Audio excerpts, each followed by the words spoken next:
अस्सलाम वालेकुम दोस्तों, मैं हूं आपका अपना बिलाल मोइन और आप देख रहे हैं बिलाल मोइन यूट्यूब चैनल। अच्छा भाई, स्टार लिंक जो है वो सल्तनत ओमान में ऑफिशियली लॉन्च हो गया है। एलन मस्क ने उसकी जो है वो उसका एक बयान भी अपने उस पर ऑफिशियल हैंडल पे जारी कर दिया है। तो अब ऑल ओवर ओमान आप स्टार लिंक की सर्विसेज जो है, फास्टेस्ट इंटरनेट जो है अपना सैटेलाइट से कनेक्टेड, उसकी सर्विसेज को इस्तेमाल कर सकेंगे। और सिर्फ यही नहीं, इसके साथ साथ हर ईद पर हिज मैजेस्टी जो होते हैं, जो किंग होता है ओमान का, जैसे पहले सुल्तान काबूस थे और अब जो है सुल्तान हैतम बिन तारिक है, उन्होंने फिर से एक ऑफिशियल पार्डन, जैसे कि बहुत सारे जो कैदी होते हैं उसके अंदर ओमानी सिटीजन्स भी और फॉरेनर्स भी हैं, जैसे पाकिस्तानी, इंडियन और दूसरे मुल्क के लोग भी शामिल हैं।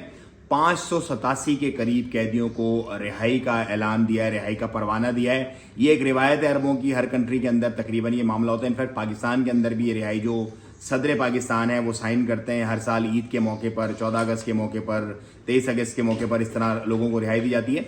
ये वो लोग नहीं होते जो बहुत ज़्यादा एक्सट्रीम केसेस के अंदर मतलूब होते हैं, बुक किए हुए होते हैं, बल्कि ये जो नॉर्मल जो केसेस वगैरह चल रहे होते हैं, जिनकी सज़ाएं थोड़ी रह जाती हैं, इस तरह का कोई मामला होता है, उनको ये आम माफ़ी मिलती है सरकार की तरफ से। अच्छा, इसके साथ साथ अगर कुछ प्रोग्रेस की बात करें तो प्रोग्रेस ये है कि ओमान को फिफ्थ सेफेस्ट कंट्री लिविंग जो स्टैंडर्ड है, जो लाइफ के स्टैंडर्ड है, जैसे मैं आपको पिछले दिनों बताता रहा हूँ कि यार सुकून है, चिल है, किसी को किसी से कोई लेना देना नहीं है, तो उस हिसाब से अगर काउंट करें तो 5वें नंबर पे सल्तनत ओमान को कंसीडर किया जाता है safest country in the world, जो रहने के हिसाब से, जो लाइफस्टाइल के हिसाब से इस वक्त इंडेक्स एक जारी किया गया उसके मुताबिक। और वैसे भी आपको पता है कि ओमान के लोग बड़े ही बेहतरीन और मतलब अच्छे लोग हैं, और वहाँ पर उनको किसी से कोई लेना देना नहीं होता। नॉर्मली जो अरबों का मिजाज है उस मिजाज से थोड़ा हट करके ये लोग होते हैं।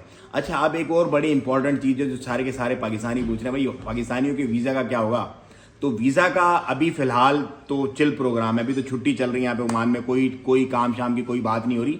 जैसे ही ईद के 5वें 7वें दिन से दोबारा से समझ लो कि कारोबार ज़िंदगी जो है वो अपने रूटीन पर आएंगे, मामला दोबारा से शुरू होंगे, तो उस वक्त हो सकता है कि कोई ना कोई इस पर अपडेट आए इंशाल्लाह, तो वो अपडेट आपसे ज़रूर शेयर की जाएगी। और ऑफिशियल जो चैनल्स हैं, ऑफिशियल जो मामलात हैं, वो भी इसको ज़रूर शेयर करेंगे, तो आपको इंशाल्लाह हो सकता है, क्योंकि मैं आजकल थोड़ी कम वीडियो बना रहा हूँ, कुछ और मसरूफियात चल रही हैं, तो उन ऑफिशियल चैनल्स पे, उन ऑफिशियल जो मिनिस्ट्रीज़ के जो चैनल्स हैं, जो एम्बेसीज़ के जो चैनल्स हैं, उन पर आपको इंशाल्लाह वो अपडेट्स ज़रूर मिल जाएंगी। तो जैसे ही मिलेंगी इंशाल्लाह आपको हम भी शेयर करेंगे। मुझे तो इजाज़त, अपना का बहुत ख्याल रखिएगा। सबको एडवांस में ईद भी मुबारक हो। अगर चाँद नज़र आ जाता है कल सल्तनत ओमान में, तो इंशाल्लाह अल्लाह ने चाहा तो फिर मंडे को ईद होगी।